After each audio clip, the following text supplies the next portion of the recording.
The titular newest Olympian. sorry. Oh, yeah, what up? I forgot to save the logic file, but in doing that, it stopped my recording. Oh, totally. Yeah. Let me sync again. Let's do this. Let's do it.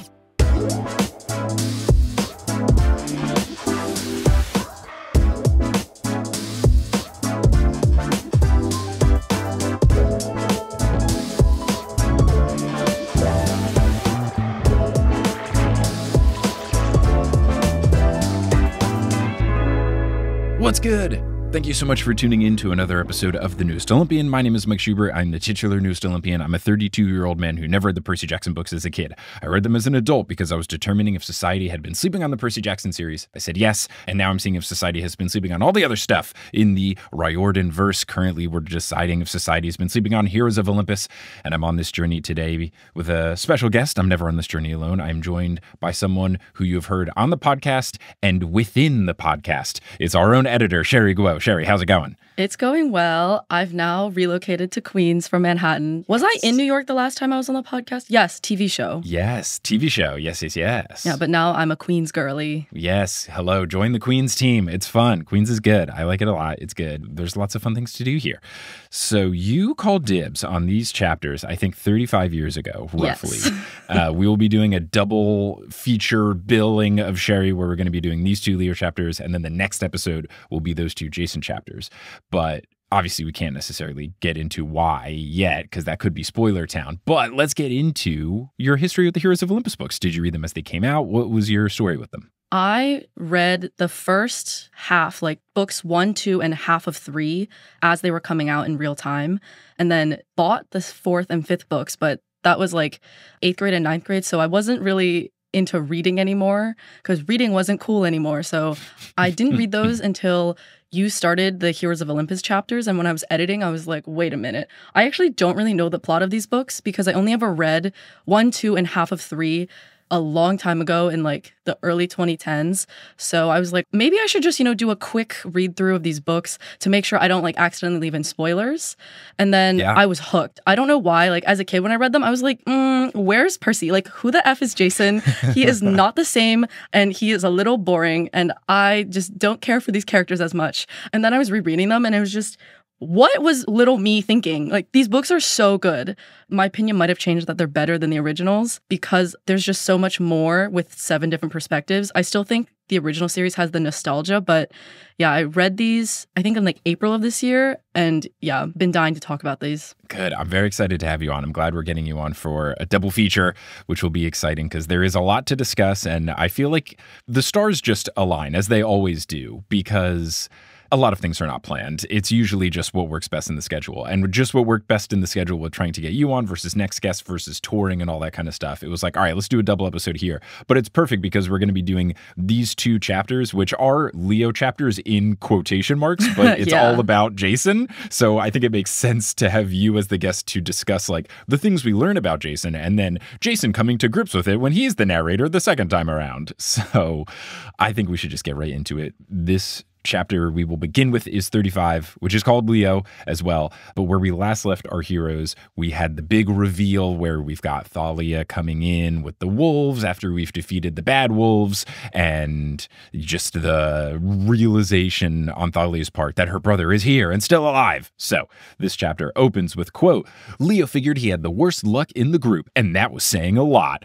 And apparently he is jealous that he doesn't have a long-lost sister or a movie star dad to save, which is, I think, kind of foolish, especially with the movie star dad to save. Like, oh man, I guess his mom is dead. I wish my parent was kidnapped. Yeah, I mean, I guess if your mother is dead, having your mother, since his dad is a god, having your parent be alive and just in danger is an upgrade, even though it's not an ideal circumstance.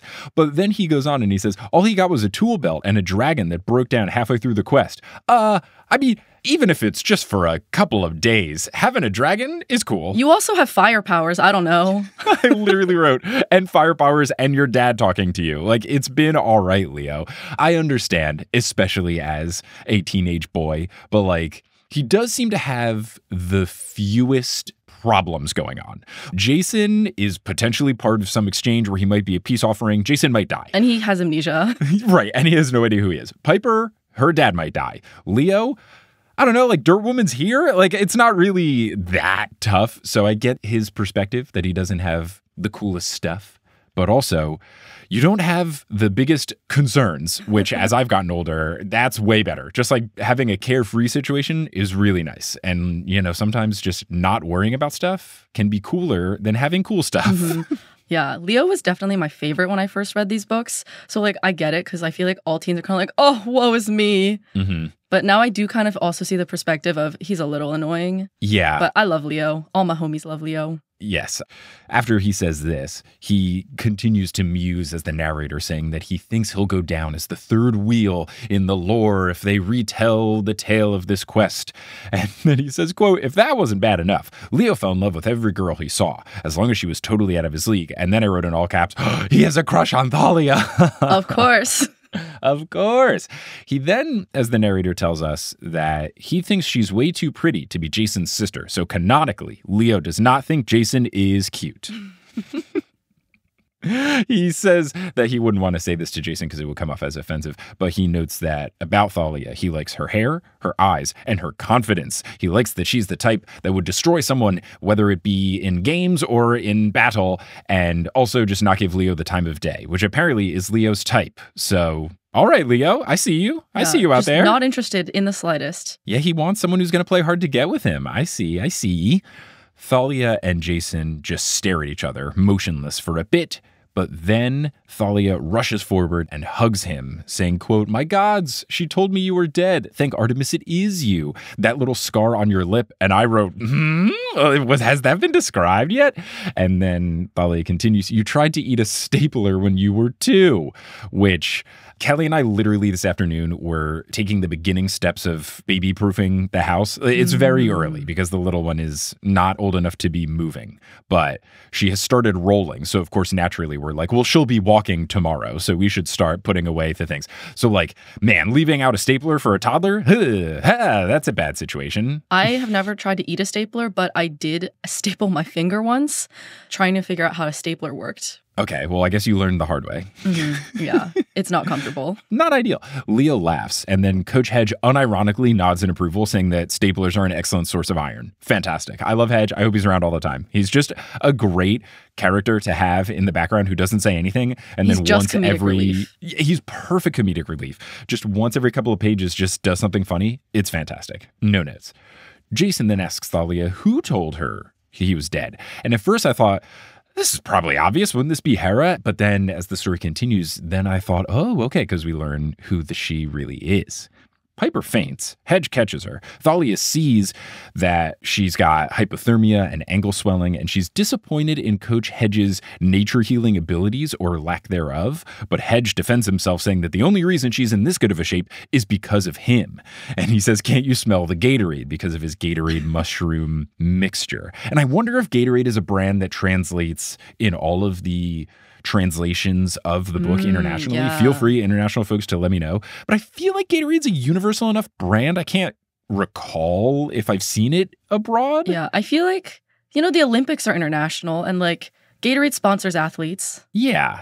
I think Gatorade feels, even if it's not available in other countries, it feels like a notable enough drink where that would probably translate to all of the translations. But it would be very funny if one country or language translation was like, no, we're Powerade people here in South America.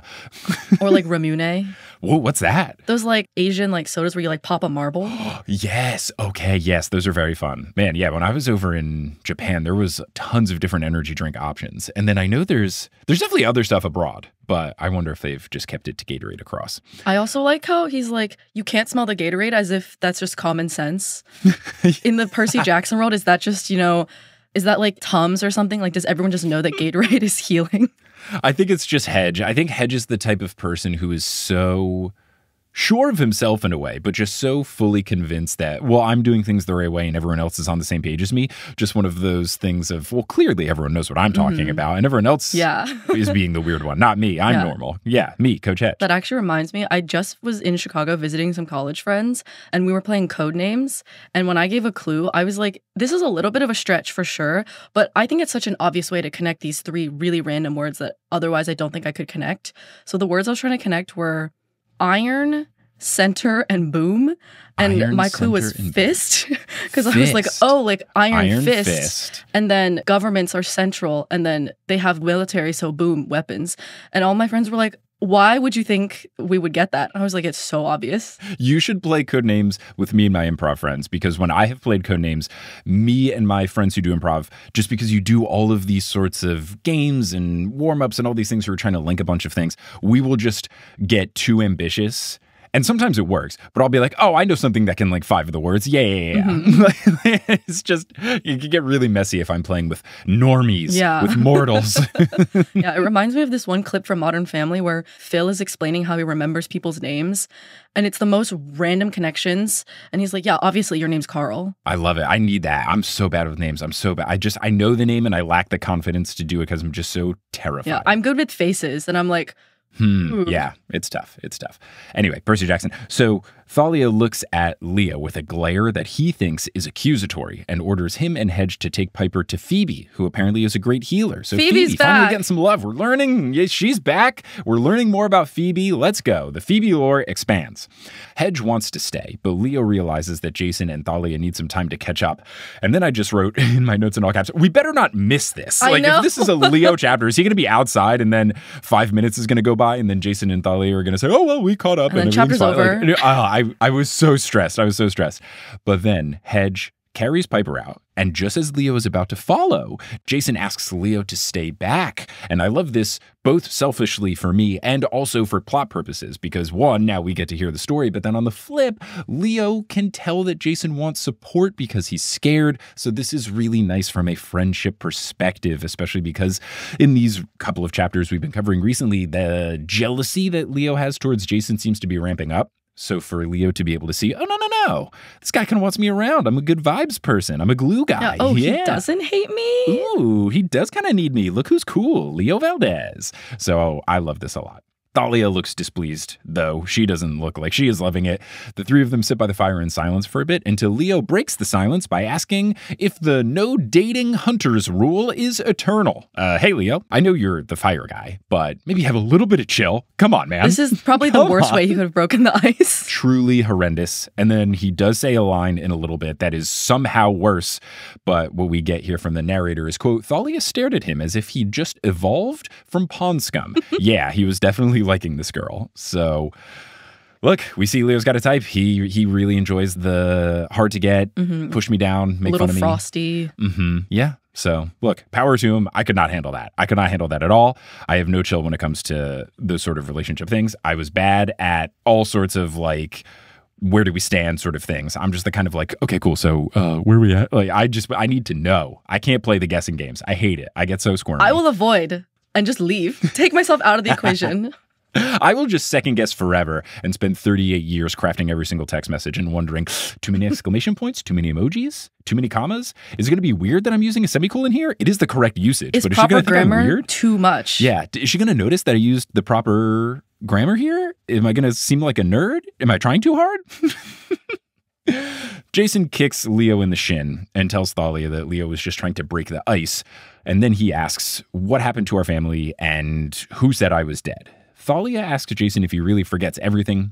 Jason confirms. Leo says Harris stole his memories, and Thalia asks how they know that, and Jason then just basically tells her chapters 1 through 34 of The Lost Hero. When they get to the Midas part, however, Thalia curses and regrets not torching the place. Thalia then asks if Hera had been hiding Jason all these years, and Jason says he's not sure because his memory is completely wiped. The only thing really relevant is that he can recognize Thalia's face enough to know she's important and that she's his sister, but that's kind of about it. Jason thinks that Hera wanted them to meet here, citing his instinct that this cave felt special, and then he asks if that's silly, and Leo says, quote, nah, we were absolutely destined to meet your hot sister. Leo, this is not the way. This is not the way.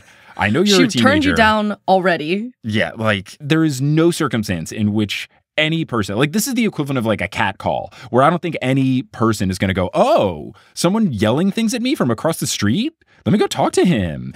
I get you're a teenager and maybe you don't have game. I didn't have the strongest of game when I was a teenager, but I at least knew that this is not the way. This is not the way. She already asked you to leave. Yes. Don't make her kick you out for a second time. Come on, man. What you have to do is just be very cool in the conversation without trying too hard or saying crap like this, so that she would leave the conversation going, oh, that Leo guy's kind of cool. Like that, you have to just be interesting and not directly just be like, oh, you're attractive. Come on, dude. Come on. The narrator then about this says, quote, Thalia ignored him. Probably she just didn't want to let on how much Leo impressed her. I do appreciate narrator Leo being as clueless as actual Leo. Mm-hmm. That is a fun little narrator dynamic with how the different perspectives work. And it really does make the third person omniscient, like true to form, where I believe by rules of it, the narrator knows as much as the character knows, and Leo does not know that this is probably the worst thing that you could say. Mm-hmm. That isn't like borderline offensive, but just like directly calling her, not even directly, indirectly calling her attractive. Like that's just such a weird, bad move. Like, it's just not a good move. Yeah. Leo is definitely my favorite narrator, though. Yes. Because these parts are just so funny. He's so oblivious. Right. I do appreciate the comedy of Leo. It reminds me of when Percy was the narrator. Mm-hmm. Yeah. I think that's why I like Leo the most. He's the most, like, Percy, goofball, like, aloof guy. Totally. I did enjoy the recent chapters of Jason where he was a lot sassier, and I'm intrigued to see if that's a trend that continues or if it was just because Jason was really tired in those chapters. We'll have to see. Thalia says that nothing is too outlandish when it comes to dealing with the gods, but she does warn Jason about trusting Hera, especially because he's a child of Zeus, and Hera isn't really fond of children of Zeus. Jason then asks if Hera mentioning something about Zeus giving her Jason's life as a peace offering rings any bells, and Thalia's face goes white, and she says, oh gods, mother wouldn't have, you don't remember, no, of course you don't. And of course, I'm thinking, all right, you gotta tell us what's going on. This is way too ominous. Please, go into the story immediately. And thankfully she does. Thalia explains that their mom wasn't particularly stable. She caught Zeus's attention because she was a famous television actress, but she didn't handle fame well, getting into things like drinking and stunts and just overall very much seeking attention at all times. And she knew who Zeus was and what his deal was, so she saw winning him and his affections as an achievement, and then eventually when he left, she just couldn't handle losing him. Narrator Lear notes that this contrasts with his mom's approach, who put all of her energy and love and focus into caring for Leo. She wasn't really as concerned with Hephaestus. Kind of like a take it or leave it thing. I've got my boy, and I just want my boy to be okay.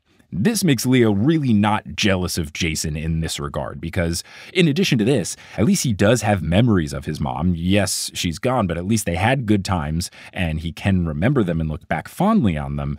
Jason's just in a bad situation where he lost his mom so young and he can't even remember anything about it. So I'm glad that Leo, for whatever reasons, come through. I just like that he is reducing his jealousy towards Jason, because I like them being friends and I don't want any lingering bitterness to continue. Leo tries to cheer Jason up by saying, look, you've got friends, you have a sister, we're here to support you, you're not alone. And Thalia reaches out her hand to Jason, he grabs it, and then she says that when she was 7, Zeus started visiting their mom again. And he seemed regretful for wrecking her life, he acted more fatherly, then their mom got better, and then Jason was born, and that gave Thalia a reason to stick around. Jason was so cute, and she couldn't trust her mom to raise him well. So, I mean, I get it on the cute angle.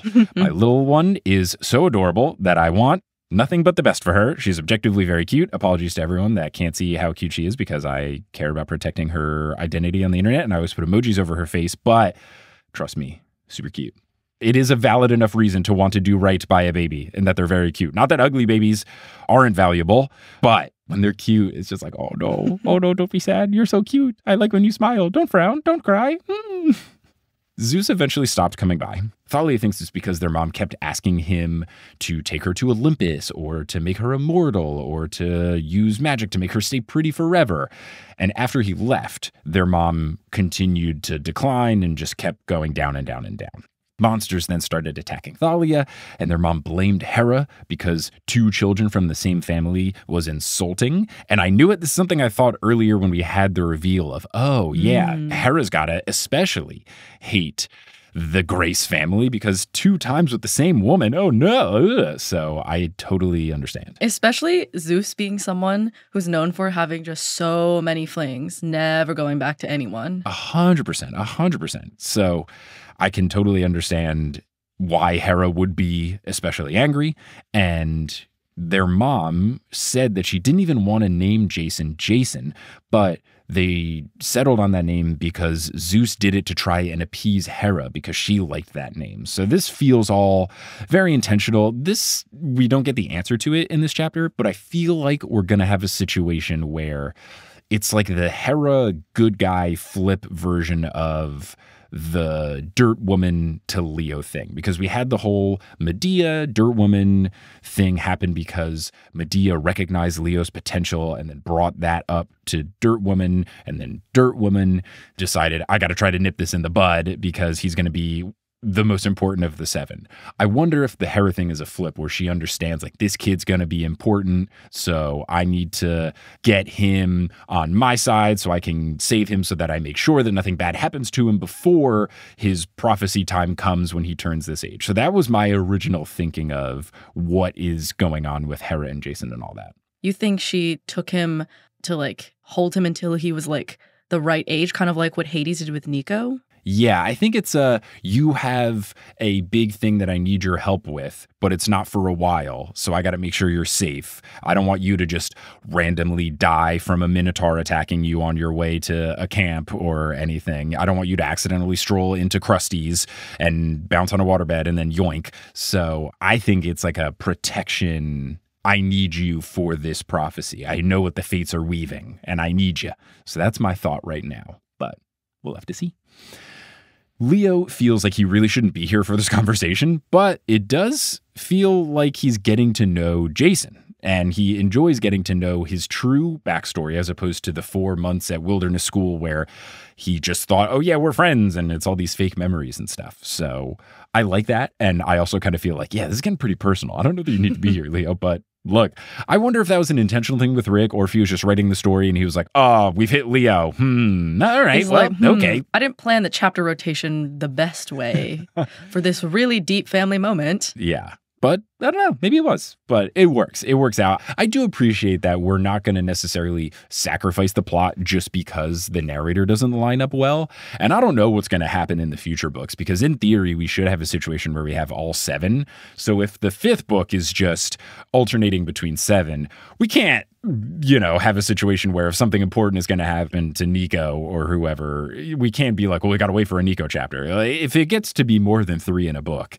you got to do stuff like this. So I think it's fine, and I appreciate that they are introducing this sort of reveal of information into the first book in the series to let it know, like, yeah, we can have Leo chapters that are really about Jason. It's okay. He's just the narrator during this portion.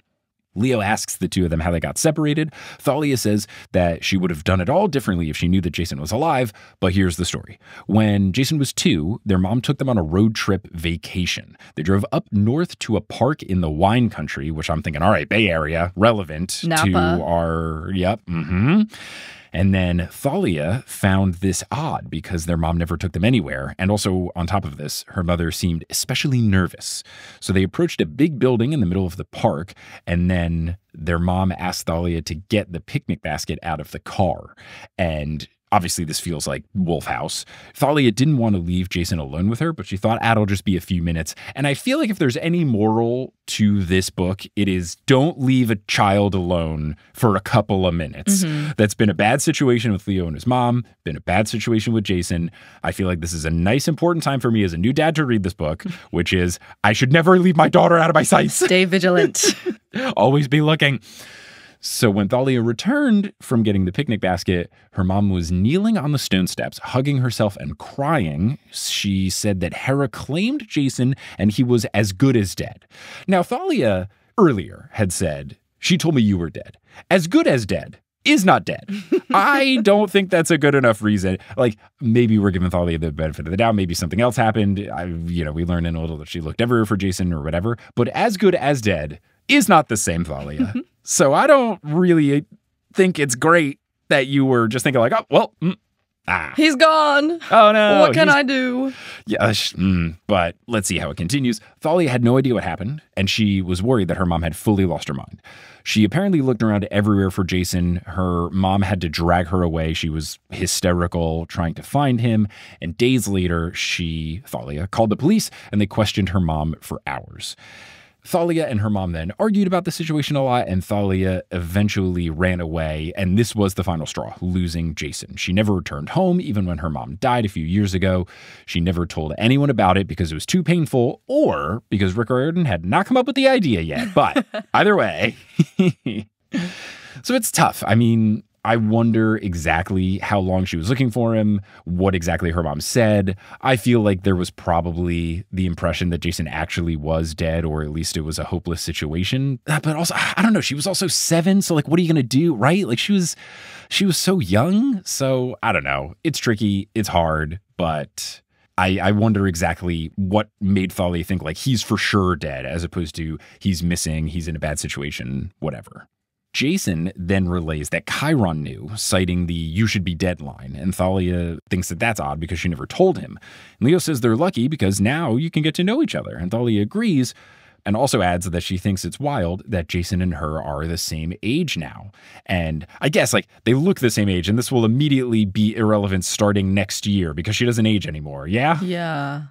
But also, Thalia, you're not the same age as Jason. You're still aging in your head. You don't look older. Like, she's, 20-something now at this point? I guess, right? Yeah, they said she would be 22, I think, or something like that. But yeah, but there's tree years. She's got the gap on the resume where she was a tree for a couple of years, so it's hard to say. And now she's immortal, so, like, does anything matter? Truly, age is just a number when it comes to her. Like, it means nothing. Maybe it's just Artemis, but I thought the hunters could make themselves look whatever age they wanted. Yeah, you're right. At least Artemis can do that because she chooses to make herself look kind of like the age of the other hunters. But yeah, is that because the hunters can't change their age and she wants to fit in? Oh. I'm sure someone knows, and I don't because I've only read these books one time each. I wonder if there's a max age you can be to become a hunter. Oh, maybe, yeah. Maybe that's why they all look young. Yeah, or if it's like character creation in a video game where you can only make yourself like a certain age, like minimum and maximum when you're playing a sports video game. I don't know. I'm sure someone knows. Someone will send me an email about it.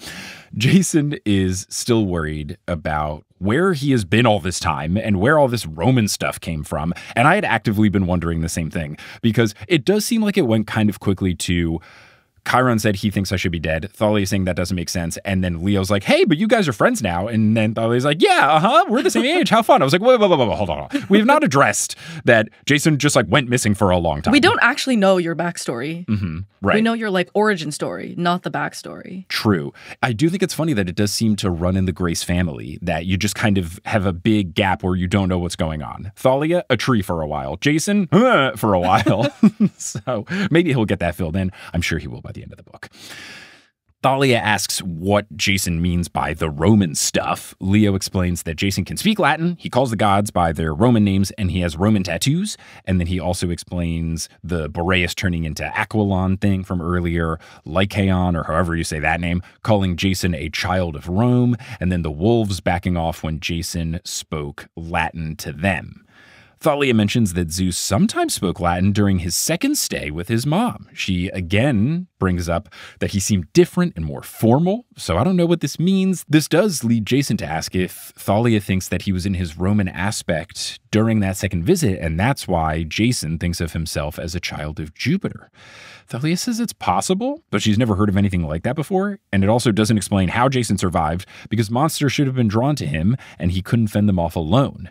And Leo says, he wasn't alone. And then he explains the purple shirt people and asks, isn't there anywhere else in the world for demigods? And Thalia says, I've been across country. I've seen no evidence of this. I don't know. But then she starts to trail off and give a look like she had some sort of an idea.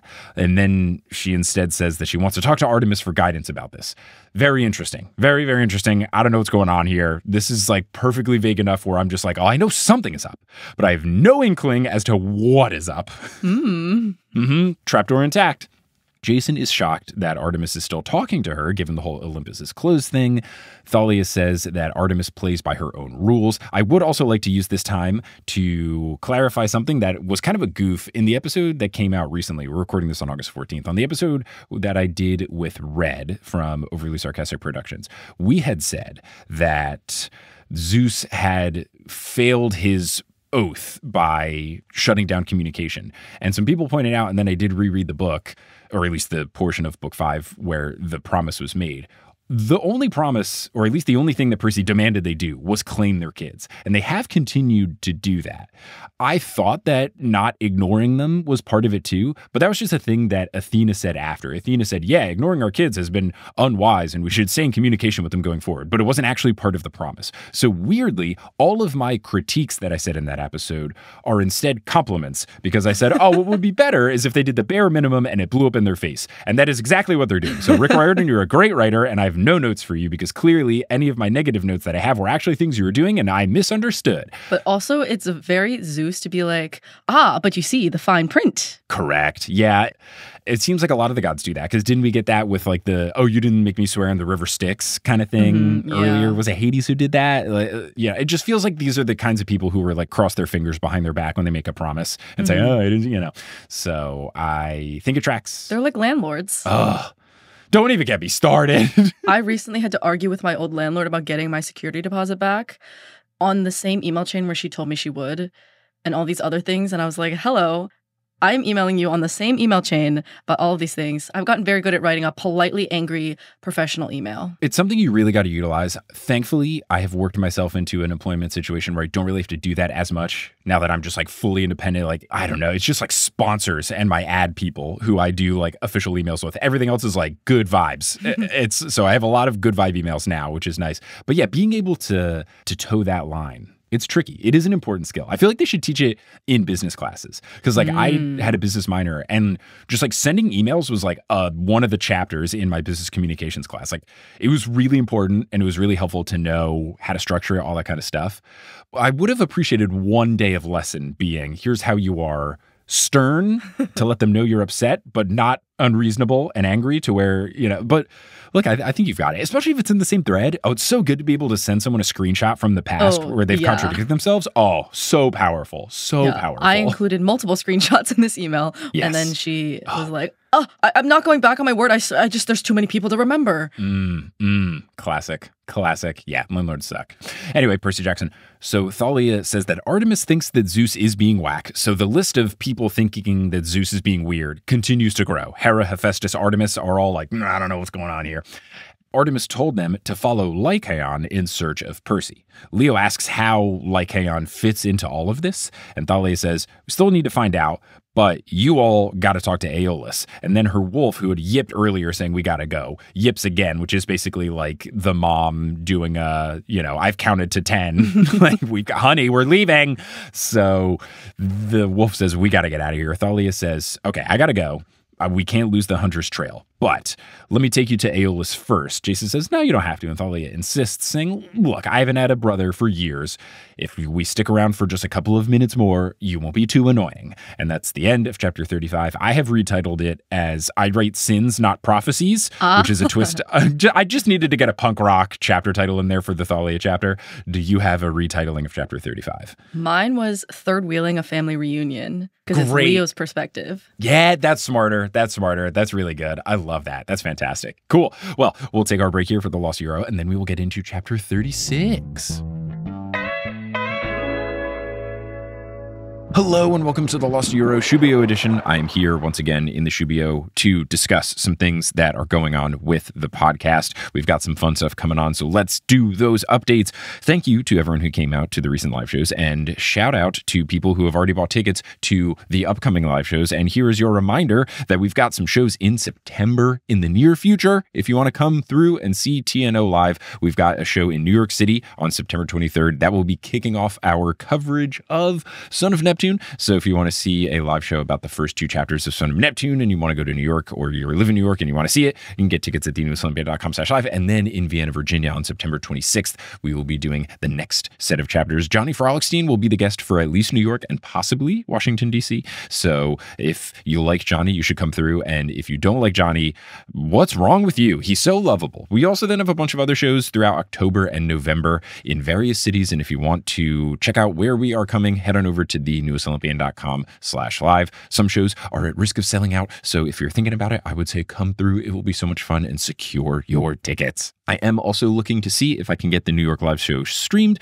so stay tuned about that. And at the very least, I can do what I did with the Atlanta show, where I put up a camera on a tripod and filmed it, and I'm going to put that up on the Patreon over at thenewsolympian.com/Patreon so that folks can watch that and see the coverage early. If you're any level of TNO tier, you will get access to that. Also, with things coming up new, the new merch should be up on the merch store sometime soon in September. I will make sure to post on social media when that is live, and then I'll talk about it in a mid-roll break here. And also, the live shows will have that new merch, the new signed poster, the new pins, and then I am working on restocking the beads, so that's all currently in the works merch-wise. I mentioned the Patreon earlier. I want to give a shout out to the folks who have joined the Patreon most recently. So shout out to our new Super God tier patron, Avery, and shout out to our newest Demigod tier patrons, Themis and Haley Hardy. Thank you all so much for your support. May Demeter bless you that when you get a loaf of bread, you are able to make your way through the loaf of bread before it gets stale. Never fun when you got to throw it like the last slice or two because it's got mold on it. So hopefully your bread stays fresh. Now, if you're all caught up on the News Olympian and you're looking for some new content to consume, you are in luck because I make a whole bunch of podcasts. And if you like this one, you'll probably like the other ones. And one that I think that you will like is called Modern Muckraker. Modern Muckraker is a podcast that I made with some folks that are very talented. And it was a 4-episode season. Might make more later down the road, but for now, you can listen to the 4 episodes where I play a character. I'm acting like I'm a journalist, solving and investigating these very important questions. But really, the questions are things like if you lost half of an orchestra, what remaining instruments would create the worst possible sound. But the approach we take to them is like they are very serious. And I interviewed people who are way too important to be on a podcast with me talking about such silly matters, but it was so fun. And you can listen to those 4 episodes wherever you get your podcasts by searching for Modern Muckraker, or you can go to our website, modernmuck.com. Now, unless you're listening on Patreon where you get access to ad-free episodes, you're going to hear words from a few sponsors who make it feasible for me to be a full-time podcaster. Some of those ads will be read by me and others of them won't be. The ones that aren't are inserted locally. So if you live in Kyrgyzstan, don't be surprised if you hear an ad in Kyrgyz or Russian, both listed as official languages of the nation.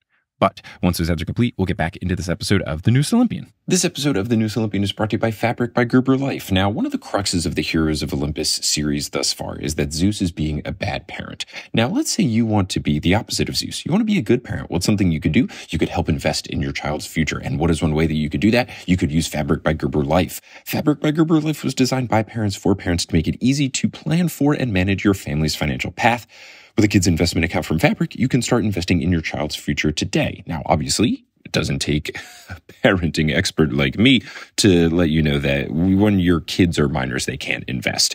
But you can invest in your kids' future while they're little. You can use a UGMA Kids investment account, which allows you to invest on their behalf now, and it gives their investments more time to grow. And you can use these funds for nearly anything that benefits your child, from tuition and books to summer camps and after-school activities. And when they're adults, they can use the funds for things like their first home, for a new car, or to start their own business. Maybe they want to be an independent podcaster that talks about a series of books that they didn't read when they were a kid, and now they're an adult. Oh, look, they have this money. They can start their own business.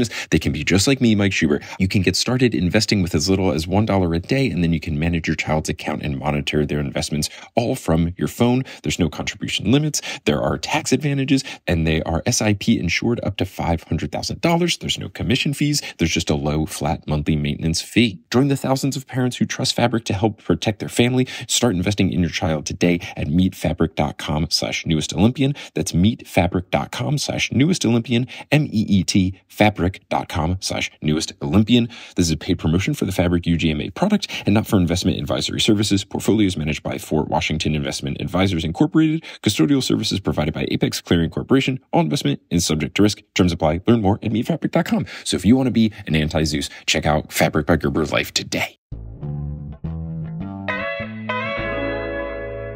And we are back with another chapter titled Leo, chapter 36. And it opens with, quote, "When Leo saw how well Piper and Hedge were being treated, he was thoroughly offended." And I was thinking, huh? And I read a little bit more and realized, Phoebe. Yeah, they had said she was a good healer. Look how much we're learning about Phoebe. Apparently she has set up a silver tent pavilion with a heater and comfy pillows and hot chocolate, which is very cool. And I do appreciate the Hunters' commitment to silver as their color scheme. Mm-hmm. I love it. They've got a theme and they stick to it. Piper also now has new hunter gear. She's got a new jacket and camo pants and all that kind of stuff. I do like that she has gotten her new jacket. Jason promised to get her a new jacket. Mm-hmm. Now she has a really nice jacket. Is he going to try to get her another jacket? Because what jacket could be better than the hunter jacket? It's like a magical jacket. So I don't know how you're going to get a better jacket than that, Jason. I actually don't remember if this comes up again. Okay. You're so silent with the pause. I was like, is the jacket he gets her really important? No, I only read these 4 chapters, so I don't remember what happens in the rest of the book. Fantastic. Well, look, Trapdoor's still intact. Leo expresses his jealousy of all of the nice things that they have, and Phoebe shrugs it off with a boys. The Hunters are great. I love the Hunters. I would love a Hunter spinoff book. They're so fun. Thalia encourages her to spare the extra coats and the extra hot chocolate for the whole team. Hedge is excited and then eats the entire cup and chocolate of hot chocolate, which is great. And I've had, it was at a cidery in upstate Washington where they did all sorts of things with apples. And one of the things they did was apple brandy, so like a sweet liqueur of sorts, I think. And they served it in like a shot glass made of chocolate. Oh, so like if you had like a Reese's cup with like all the other stuff, and then they were like, yeah, just eat it. So it's like an adult alcoholic gusher, but chocolate. It was amazing. Yeah, I had that in Lisbon in Sintra. They do these little like cherry liqueur shots in a dark chocolate cup, and it's so good. And the cherry and chocolate goes together so well. That is awesome. Yeah, delicious stuff. Thalia asks Piper if she's ready to move. Piper says yes and credits Phoebe with making her feel 110% better, like she could run 10 miles. And then Thalia winks at Jason and says, she's tough for an Aphrodite kid. I like her. Thalia is so cool. I really like Thalia. I hope she's in the books more. This is not enough Thalia. I need more Thalia in my life. I don't know if she counts as one of the 7. I just need her more. She's too cool to not have in these books. Please, more Thalia. That's my request. Rick, I know you've already written these books. Please give me more Thalia. I would like some more. Leo should be taking notes from Thalia, not trying to hit on Thalia. Yeah. What? Just be super cool. You are swooning over her because she's just being cool. You got to just reflect. You also be cool. Then she'll swoon over you. Come on. Leo says that he could also run 10 miles and calls himself a tough Hephaestus kid. Quote from Leo narrator, naturally, Thalia ignored him. Yeah, dude, not cool. No, chill. Let's go. Ugh. Phoebe breaks down camp in 6 seconds and it collapses into the size of a stick of gum. Her being able to do that in 6 seconds is fantastic. And I think it's very funny that 6 seconds is like the magical breakdown time because Kelly and I recently got a beach tent for the little one when we were going on a trip to the Jersey Shore last week. Wanted to keep her safe from the harmful UV rays of the sun. And we got one of those tents that you can get now that kind of like folds up like an umbrella where there's like a big kind of apparatus on the top and you just kind of like pinch it up as opposed to like individually putting up stakes and stuff. And it does collapse pretty quickly and set up pretty quickly. But what's very funny is the product description online where we got it. I think it said sets up in 1 second, takes down in 2 seconds. And you're like, all right. Like, this is fast, but that's impossible. So just seeing 6 seconds, I was like, yeah, not even the Artemis hunters are faster than the claims of this tent company. I can't wait to see this in the TV show. The animation just like, swoop. Oh, it's going to be awesome. Whatever they do, I do hope that the show they're doing now does well enough that they keep doing Heroes of Olympus stuff, not only so that I can then make more episodes and continue to have job security, but I also just like, these books are cool. I'm liking them and I want to see all the stuff. I really want to see all the stuff. If camping was actually like this, I might entertain the idea of going camping. I'm not an outdoorsy person in the slightest, but if you could make glamping feel more like rustic, I'd be into it. Yeah, for me, I love hiking. I love the exercise of it. I love the really good views and stuff. I don't love the camping, the sleeping on the ground, out in the wild, all that kind of stuff. That's not where I'm at. So I love being able to sleep in a real bed at some point. And it can be like low fanciness. I can be in a place that doesn't have electricity. I just need like a bed, please. That's where I'm at. But I love a glamp. It's so fun. Like I do love being able to do a hike and then stay in a really nice place after. It's such a good vibe. So I totally, totally get it. Yeah, not a huge sleep on the floor kind of guy. No. Not my vibe. And as I get older, no. Especially now, like my back hurts from carrying the little one so much because she's like 16 pounds now. So I'm just constantly carrying a 16-pound weight. My back is like in so much pain, but also strong. So cool workout. I have weird triceps now. So hell yeah. I love floor time, but not for sleeping. Yeah, there we go. Anyway, Percy Jackson. Thalia leads them on the hike up the mountain, and she's just crushing it. She silences Coach Hedge when he tries to start a hiking song, which I approve of. Not a big fan of hiking songs. Not a big fan when people play music when you're going on a hike. Just like enjoy nature. If you're alone, enjoy nature. If you're with friends, enjoy a conversation with your friends. Why are we playing music? You're in the woods. Play music on the car ride to and from the trail, not on the trail. What are you doing? Leo hangs back with Jason and asks how he's holding up. Good friend move from Leo. And Jason's expression is quite clear. He's not doing well. Things are not great. Jason is surprised how calm Thalia is, like his return wasn't earth-shattering. Jason says Thalia is so much more put together, but Leo credits all of this to her having more experience as a demigod and also not having to deal with the whole amnesia side of things, which I think is valid. I think that's pretty legitimate. Jason just wishes that he knew what really happened to him when he was 2. And I wrote, oh, we'll learn just in 5 to 10 chapters. Just you wait, Jason. Just you wait. Jason thinks that Thalia ran away because of him. Leo says it's not your fault and says that Thalia is cool, just like you. And I also would like to clarify something else that was also misconstrued in this Red episode, because it was the thing where like Leo was kind of blaming himself for the mom dying thing when we learned from Medea that his potential is why she stepped in and killed his mom. I was not saying that it was Leo's fault. I was trying to say that I can see why Leo thinks it's his fault, but it's definitely not actually his fault. Yeah. Like it would be very unreasonable to think just his existence equals the death of his mother and you have to blame him. I can just see how self-deprecating boy Leo, who's kind of in a very down in the dumps era of the whole book so far, I can see why he would be like, well, this is my fault. I killed my mom. That's what I was trying to say. And multiple people on the subreddit were like, it sounded like you were... Really? Editing it, I did not think that's how it came across. Me neither. Because, look, you edit these. I double-check all the edits and, like, do a little production stuff as well. Like, I didn't think it came off that way at all. And then someone on the subreddit was like, it sounded like you were this. And I was like, what? And then someone else replied and they were like, I thought this too. And I was like, what is happening? Like, so maybe I did screw it up. I don't know. Sometimes I wonder what podcast people are listening to. But maybe I just am not expressing my thoughts clear enough. Clearly, I need to make 5-hour episodes of the newest Olympian where I fully explain every single... We're not doing that because the 2 people on this call would suffer the most from that. Anyway, Percy Jackson. Jason stays silent. Leo really wants to comfort him, but comforting people is out of his comfort zone. And he thinks back to Hephaestus saying that he's not good with organic life forms. And Leo laments him taking on this trait from his dad. And Leo is so lost in thought that he doesn't realize that the hunters have stopped walking and he bumps into Thalia. Smooth. And then he sees a huge rock up towards the peak. And I thought that this was just going to be like the peak of the mountain. But I believe what he is describing is the palace that we eventually see. Yeah? Probably. I thought it was the mountaintop. Okay. I've never been, what's it? It's Pikes. When I was reading, but I did read this on a plane in the dark. Pikes Peak. Let me see just what it looks like. I mean, it just looks kind of normally mountainy. There are some rocks at the top, and there's a visitor center with an outlook. There's some rocks and stuff. There's a big thing that says the summit, and it says it's 14,000 feet, and it's like a big slate-looking thing. But it doesn't look like there's like a huge like rock. There is like kind of a rock formation though. I don't know. My guess would be he's talking about the other thing, but I'm not sure. And also, I don't know how much it matters, so we can continue. It is nighttime. There's a full moon, and the air is thin because they're so high up, as we just learned. Fun fact for everyone, over 14,000 feet in the air. The narrator then says, quote, but the real show was above them. Hovering in the sky about a quarter mile away was a massive free-floating island of glowing purple stone. It was hard to judge its size, but Leo figured it was at least as wide as a football stadium and just as tall. The sides were rugged cliffs, riddled with caves, and every once in a while a gust of wind burst out with a sound like a pipe organ blast.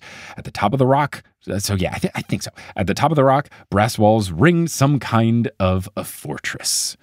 Pretty cool description. I love when Uncle Rick gets into these just like spitting description game paragraphs. I thought it was very cool. And I also was wondering, okay, this thing is purple. The other wind thing is purple. Is purple just like the official color of wind spirits? And then soon we will get into a potential explanation of the purple. Now, there's a narrow ice bridge that connects the two, the mountaintop to this fortress. And Thalia explains that the mist blocks this big thing because Piper asks, how can no one see this? But then she says that it's the reason that some mortals claim... Is this the first time they cover the mist in this book? I don't think so, but maybe? Let me just Control F mist in my very legal PDF. No. Oh, wait, but no, that's also like mistaken. Mist. Mistake, unmistakable, mistress. It's the mist, page 19. So okay. The mist is explained. I was like, wait a minute. They went this far across the country and don't know what the mist is? I do think it might be one of the first times where they've explained like what the mist makes things look by, because I'm pretty sure in the other wind chapter, when you had the big fortress, they didn't explain what the mist made it look like. And me on the podcast, I had guessed or thought or wondered, I wonder what the mist makes this look like. So I think this might be the first time that we have the mist made this look like that. Okay. So I guess that's what we're working with. But what Thalia explains is that the mist covers it up. However, it does lead to some mortals thinking that these mountains give off a purple hue, which I'd never heard of before. I know that there are the Blue Ridge Mountains in the east, which give off a blue hue of sorts. I think like the Shenandoah Mountains are the Blue Ridge Mountains, maybe? And that's a legit thing because I've done those hikes and yeah, you can kind of see like a bluish hue. But Colorado folk, let me know, is it purple? I'm assuming you've been to Pike. I was going to say, have you been there because you go to every single Percy Jackson thing? We drove past it when we were going from Denver to Colorado Springs to go to Garden of the Gods, which is where Rachel Elizabeth Dare showed up in the first series. Mm-hmm. Wait, did she show up there? No, she showed up at the dam. She showed up at the dam, Hoover Dam. Didn't they go? They went back with her, I think. Garden of the Gods is where Pan was. Yes, I think so. Hey there, it's Mike from the future. Instead of saying here, I should have said because I was incorrect. This is what happens when you have read the books only one time. You forget the details sometimes. Garden of the Gods is where Daedalus's workshop was, and Rachel Elizabeth Dare did lead them to the workshop. Carlsbad Caverns, which are in New Mexico, that is where Pan was hiding. So save your emails. We know we misspoke here. Anyway, here's the rest of the podcast. Jason thinks that this place is huge, and then Thalia says, you should see Olympus. And Jason is very impressed that she's been there. Thalia declines to explain it any further, and Leo can see her facial expression, and it becomes pretty clear that she doesn't have fond memories. Yeah, she got crushed by some stuff. It was not ideal. Thalia says that the bridge is fragile, so they should go in 2 groups. Leo asks if Jason can just fly them there, and Thalia laughs, but then no one else laughs. So she realizes that it wasn't a joke and asks Jason, you can fly? Jason says, that kind of... He's like, you can't? Yes, I thought that was so funny in a little bit. Because, yeah, Jason says he can control the winds, but he would be scared to do it up here because the winds are so strong. And then he's surprised, well, you can't fly? So funny. So one of those, like, accidentally crushing insults because he does not mean any harm by it at all. We have the same Sky Dad, but you can't fly? Yeah. I do think it's funny that he would think, and I guess it's just he has no memory, so he wouldn't know. And also he's so new to this demigod thing, he wouldn't know. But my first thought of Zeus is not sky and wind. My first thought of Zeus is lightning bolt.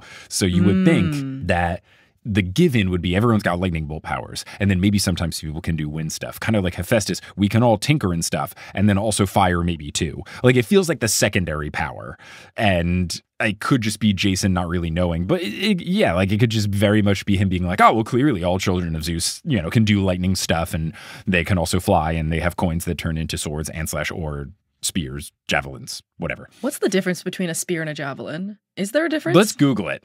Let's find out. Pointy things Spear versus javelin. As one of the autofills was in Dungeons and Dragons. Javelins, or throwing spears, were shorter and lighter than spears, designed for shock combat and had smaller heads. So I guess a spear doesn't have to be thrown, but a javelin is meant to be thrown.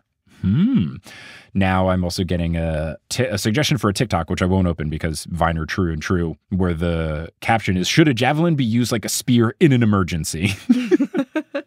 Good, but I will never open a TikTok ever. And now I can't because now they like on your phone, you can't even do the thing where really? I think maybe you can do it on desktop, but if you try to do it on your phone, you used to be able to like watch it in a Safari browser. Now it like auto takes you to the App Store thing. So in the past, people would send me TikToks like on Instagram and I would just click heart and just not actually watch them. Apologies if you ever sent me a TikTok, I never watched it. I gathered as much as I could from the screenshot and then replied maybe, usually just double tap for a heart. But now I just can't watch them. And I'll have friends text me TikToks and I will just go, you're going to have to do something else because I can't. It's not even that I won't. I can't watch this. I had to delete TikTok from my phone because I don't have storage. So I haven't been on for a while. Oh no. I was just going to send you some of the videos that I made in Reels to upload. But I have iCloud storage now, so maybe I can re-download TikTok. Amazing. But my phone kind of stopped working because I had no storage. Yes, I had definitely run into that. And I've like wildly run into that again because previously I have an iPhone 13 and before I had an iPhone 10s. And that was like a 32 gig one. And I was constantly deleting stuff and moving things around. And then I got the 256 gig one when I got the 13 because I was just like, who cares, baby? I don't want to run into this again. I'm at 256. And yeah, now I'm at like 251, and it's just like, oh no, like because I have so many. I just I do the 1 second a day video thing. I don't delete anything. Nah, I don't have a lot of apps. I don't have a lot of music. It's all pictures and videos because I'm like really big on trying to document 2 pages stuff. of apps, and that's it. Yes, same. Everything else is just photos, videos. It's just photos and videos. All the photos I take on my camera too, I just put on my phone. Yeah. Because like, what am I going to do with them on my computer? They don't post to Instagram there. I also have a lot of photos and videos that I probably could get rid of because it was just when I was abroad, like when Kelly and I were just like traveling for 10 months. And then when I did tour up and all, I would just like take pictures and videos of stuff and then upload to Instagram later because I didn't want to spend the time doing it while I'm doing the stuff. It's like just take a picture and then you can post when you're going to bed because I want to enjoy the moment. But then B, I don't have international data. So like I would have to be like waiting for Wi-Fi. Like no way. So I probably could go through my phone and like delete like, oh yeah, I don't need this picture of this delicious delicacy that I ate, or at least I don't need the vertical video that I then just did so I could put it on Instagram. Like I could do that purge, but also I'm a dad now and I'm really busy. I'm so busy. Also, it takes so long to delete things because you have to look at them like, do I want this one or that one? The sheer volume of things I have to scroll through to find things I want to delete. Yeah. I just would rather buy more storage. I think that's honestly what I might just do, especially because it's nice to have so many photos and stuff on my phone because especially doing like social media stuff for the podcasts, you know, if I had been to this city in Colorado before, I could just like look at my phone and be like, oh yeah, this photo from 6 years ago. So I think I will just probably get a new phone. You know, my phone's like, the camera is not as good. And like, there are some other reasons to get a phone. Like it's getting older at this point. So maybe I'll just get a new phone. And I just now I'll get the, well, I kind of want to do it in stages. Like I want to go to the, like the, cause can you get like 512 or something? Yeah. So I think I'll get the 512 next time. Then I'll get the terabyte. And then that's the other thing is like technology continues to advance. Like back in the day when I had that 32 gig phone, like, yeah, like the hard, right. Like the highest thing when I got that 32 gig phone was probably 100 gigs. So by the time I'm, you know, needing 58 terabytes, like the phone will be like, oh yeah, it's 58 terabytes. And also Tim Cook is president now. So, but anyway, Percy Jackson, this has been a lengthy one. So Leo realizes by Thalia's face that she's afraid of heights. And I forgot. That's such a funny Thalia thing. It's so good. It never stops being hilarious. Maybe that's why she can't fly. Well, yeah, Thalia says she's never tried. So maybe she can fly and she's just too much of a baby. She suggests that they all take the bridge. Hedge immediately hops on and welcomes Piper aboard. She starts to decline, but he drags her up there. So when they're halfway across the bridge, Thalia then sends Phoebe to find the other hunters and tell them that she's on her way. Thalia tells Jason and Leo to be careful, but adds, the bridge rarely breaks. And that means it's for sure going to break. Leo mutters, well, it hasn't met me yet, because he's still being a self-deprecating boy.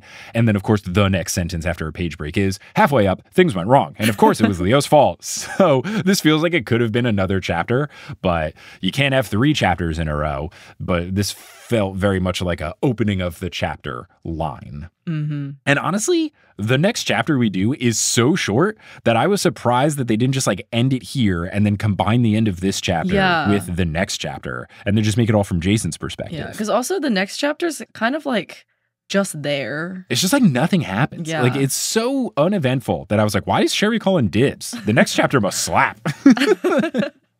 So Piper and Hedge make it across the bridge. They're fine. Leo then stops to think about how he would design this bridge. And then he wonders why the flying people have a bridge at all if they can fly. And this feels very much like ADHD rabbit hole thought process, which is fun. I relate so hard to Leo because this is just exactly how I think. Turns out I have ADHD. Haha. I can see Leo's thought process so clearly. So he wonders why they would have a bridge at all. Thalia says it's a way to anchor them to the world below, and it's not always there, but it is there now because they know that this squad is coming. Leo is about to have a brain blast, and Jason asks what he's thinking, and Thalia says, we need to hurry, and instructs Leo to look at his feet.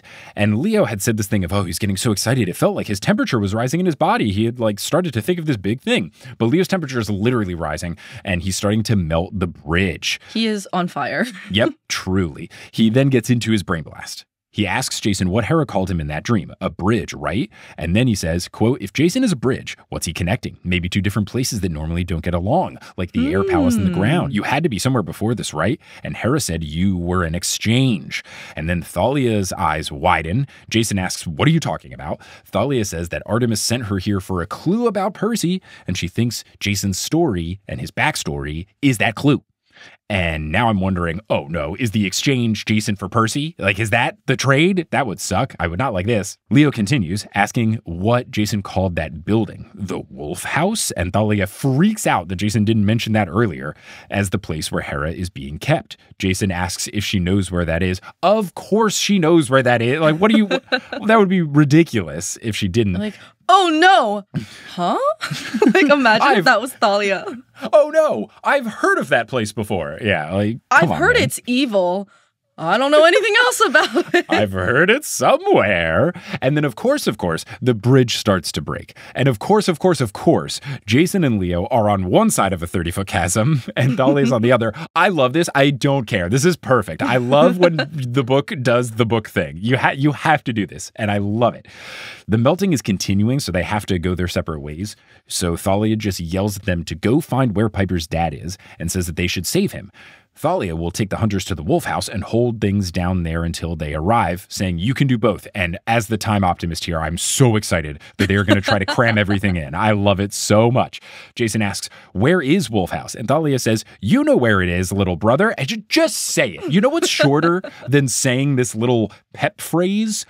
Just say Sacramento, California. Just say where it is. It is so easy. Just give me an address. It's right here. It's in Muir Woods. Just say where it. What do you? Come on. Ugh. She refuses to help with the amnesia. Yeah, I guess I don't know. It's deep in your brain. Dig it out somewhere. You know what it is. Chiron's gotten to her too. Mm-hmm. That's what it is. We know Chiron's gotten to Annabeth. Chiron's gotten to Thalia as well. And Chiron nods in the distance as Thalia runs off. So Jason and Leo then climb to the fortress, and Piper asks what happened, and then asks why are Leo's clothes smoking. Leo says he got a little heated, and apologizes to Jason. Jason says, no time to worry, because we've got less than 24 hours to rescue Hera and Tristan. Quote, let's go see the King of the Winds. And that's the end of chapter 36, which I've titled, I'm burning up for clues, baby, to get the Jonas Brothers in there. How are you feeling? What was your chapter retitle? Mine wasn't great. It was just a sudden burning realization. Oh, that's good, though. That's really good. That's more likely of what would be picked. So I like that. Now, before we conclude here, I just want to see if I can think about anything, because I do feel like the first part of Leo's brain. This is why they didn't change it to Jason's perspective, because we had to have Leo burning up. But I get Actually, no, Jason could just say Leo was on fire. Right. I don't know why. I was just Jason would not be able to tell that Leo was on fire. Yeah, I think, look, Jason might be oblivious to some things, but I think he might remember what fire is. Yeah. And that fire and ice don't mix. That would be a wild form of amnesia to be I don't know anything other than my name's Jason and something about Hera. And what Thalia's face looks like. Yeah. It'd be wild to be wait a second, fire melts ice? What? What is flying? What's a goat? Huh? Wind? What? I've never heard of her. But yeah, I'm trying to think real quick, because the beginning of the thing, if Jason is a bridge, what's he connecting? Maybe two different places that normally don't get along, like the air palace and the ground. You had to be somewhere before this, and Hera said you were an exchange. So yeah, I guess maybe he is thinking about, because he's been thinking of Latin camp, which I do know exists, spoiler wise. So I guess that's where he would be before, because bringing two different places that don't get along. He's the bridge between the Latin camp and Camp Half-Blood. I guess that's what it is. And I can't get any credit for this because I know a little bit about what's to come. Anyway, that's the end of this episode of The Noose Olympian. Sherry, thank you so much for joining. And also thank you in the future for editing. But if people want to find you doing stuff, where can they find you doing stuff? I guess you can find stuff on my website. It's not very updated as of now. I have backlogs of photography to upload, but we're figuring it out. Maybe I'll make my Instagram public. Who knows? Whoa, new era. We'll have to see. Yeah, TikTok deleted. Instagram unlocked. Here we are. You can still find me on TikTok. I'm not on TikTok. The content account's is still there. I just haven't logged in. Well, Sherry, thank you so much for joining. I'm very excited for you to come into the mix next time. Listeners, thank you so much for listening. And until next time, we figure out what's going on in this palace and what lies inside. Until then, I'll see you later.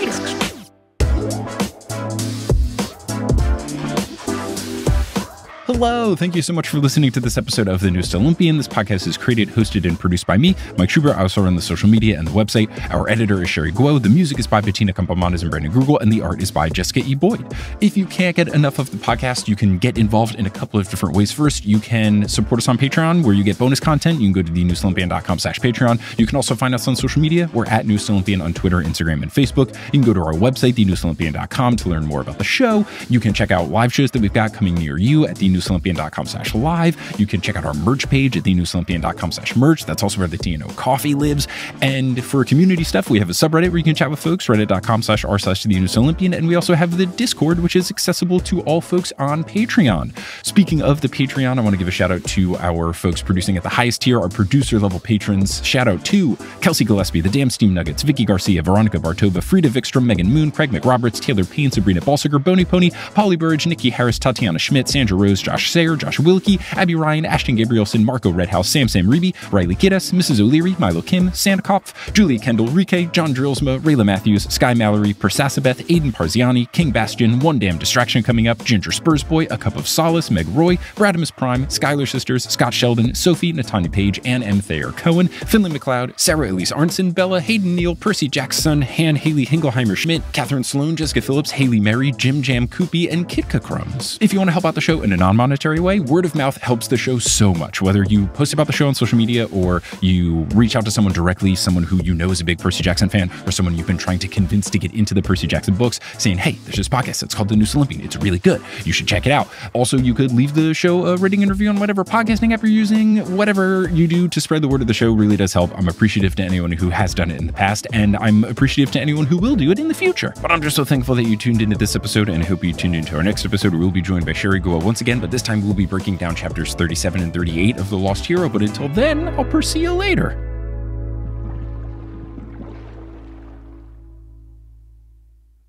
Hey everyone, how's it going? It's me, ASMR Mike. The baby is ready to go to sleep, so I got to get out of the studio here. So here's something that was recently recorded on my voice memo on my phone. I don't know what I'm going to pick, but I'm going to pick something. Come on in, guys. Look at her. Thank you so much for listening.